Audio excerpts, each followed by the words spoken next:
Good morning, students. Now, today we will be discussing the topic air quality. That means we will be discussing what we mean by the good quality air or bad quality air, and we will discuss the several factors which affect the quality of air. So, first talking about the poor air quality. Now, what happens sometimes the air around us is having some undesirable substances. Undesirable means substances which are harmful for plants or animals. So these kind of substances when present in air, then such an air is called as polluted air. And the substances, harmful substances which are declining the quality of air, they are said to be air pollutants. Now there are several types of air pollutants, like for example smoke that comes out of factories or automobiles, then dust particles, then soot particles. Soot means unburned carbon particles that comes out in the smoke. Then oxides of carbon like carbon dioxide, carbon monoxide, similarly oxides of sulfur, oxides of nitrogen, then CFC, that is chlorofluorocarbon, which comes out, which acts as a refrigerant and all. Then talking about methane, ammonia, these are all air pollutants. That means the presence of these substances in air declines the quality of air. Talking about methane and ammonia, now methane and ammonia are mainly produced by the dead and decaying plants and animals. When the plants and animals die and the body starts decaying, then ammonia and methane are produced. Now there are several reasons for this air pollution. There can be some natural factors like volcanic eruption or crop pollination, but mainly this pollution is happening because of the human activities.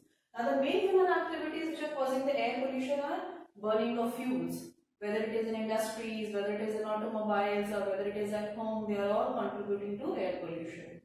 Then cutting down of forest, then emission of harmful gases from vehicles, then use of fertilizers, then insecticides, pesticides, and increase in number of industries. Now talking about the types of pollutants in air. Now whatever the pollutants which are present in air, we will discuss them one by one and their effects. Now first we will talk about suspended particles. That means the solid particles which are present in air, mainly it is present in the form of smoke. And the suspended particulate matter is also known as SPM.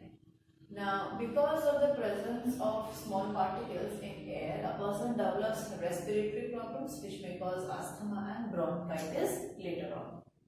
At the same time, it makes the air very dense, and because of which in winters especially, the visibility reduces a lot, and which may lead to a lot of accidents on roads. Then talking about the particles of lead oxide which are present in air, it causes brain damage in children. Then lead compounds. Now lead compounds are basically formed by the burning of leaded petrol, and it obstructs the development of blood cells. A lot of times the petrol, lead is a tetraethyl lead. It is a compound that is added to petrol to increase its efficiency. So that's why the use of such a petrol is very harmful, and especially for the kids. Then talking about the other substances like particles of dust, cement, ash or soot. Soot means unburned carbon particles. The presence of all these particles in air may cause bronchitis. Then pollen grains also sometimes acts as pollutants and may cause allergic reactions to human beings. Then coming to the next pollutant, that is oxides of carbon. Now carbon forms basically two oxides, that is carbon monoxide and carbon dioxide. Now first we will talk about carbon monoxide. Its formula is CO and it is a very highly poisonous gas. And basically the carbon monoxide has a capacity to combine with the hemoglobin which is present in blood and forms carboxyhemoglobin. Now carboxyhemoglobin is a very stable compound and it does not release hemoglobin. So hemoglobin mostly is not available to carry oxygen to various parts of the body, because of which the capacity of blood to carry oxygen to different parts decreases, and it may lead to headache, dizziness, and ultimately may lead to death. A lot of times it has been seen that in rural areas or in the earlier times people used to burn coal in small angittis and then they used to keep it in the room in winters, and then they used to sleep. So what happens due to incomplete combustion of course a lot of carbon monoxide is produced. It used to fill the entire room and many of the people while sleeping only died and or suffocated to death because of the excess of carbon monoxide present in air. So it is very harmful for human beings. Second oxide of carbon is carbon dioxide. Carbon dioxide is non-poisonous gas, that means it is not poisonous in nature, but the excess amount of carbon dioxide may cause global warming. That means it increases the temperature of the earth if present in excess or in large amounts. Now the next pollutants that we are going to discuss are oxides of sulfur and nitrogen. Basically the fuels which we use like coal, petrol, etc. they have a lot of impurities of sulfur and nitrogen. So whenever these kind of fuels are burned, they produce a lot of oxides of sulfur, oxides of nitrogen into the air.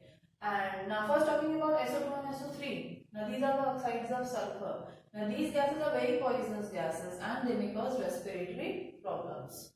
Then talking about oxides of nitrogen like NO2, nitrogen dioxide, NO nitric oxide, N2O is nitrous oxide. N2O is also said to be known as laughing gas.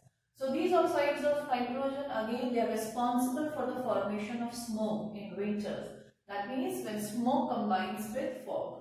This reduces the visibility a lot and is very harmful for us, may cause certain respiratory problems as well. Then talking about oxides of nitrogen and sulfur, they may also cause acid rain. Now acid rain when falls may cause damage to buildings, may cause damage to the organisms which are living in the water bodies, may damage the crops which are there in the fields. So the acid rain is also basically the reason or the effect of the presence of oxides of sulfur and nitrogen in air. Then the another pollutant is CFC, that means chlorofluorocarbons. Now they are basically used as a refrigerant or a solvent.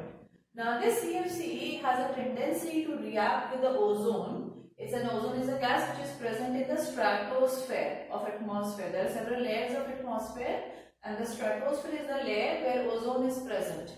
And the main function of ozone is to prevent the ultraviolet rays from the sun to reach the earth. So when the CFC reacts with the ozone, the density of ozone in the layer decreases or it may cause depletion of ozone layer, because of which more and more ultraviolet rays can come inside the atmosphere and reaches the earth, and which may ultimately lead to skin cancer. A lot of people nowadays are suffering from the diseases like skin cancer, cataract or snow blindness because of the increase in the ultraviolet rays which are reaching the earth.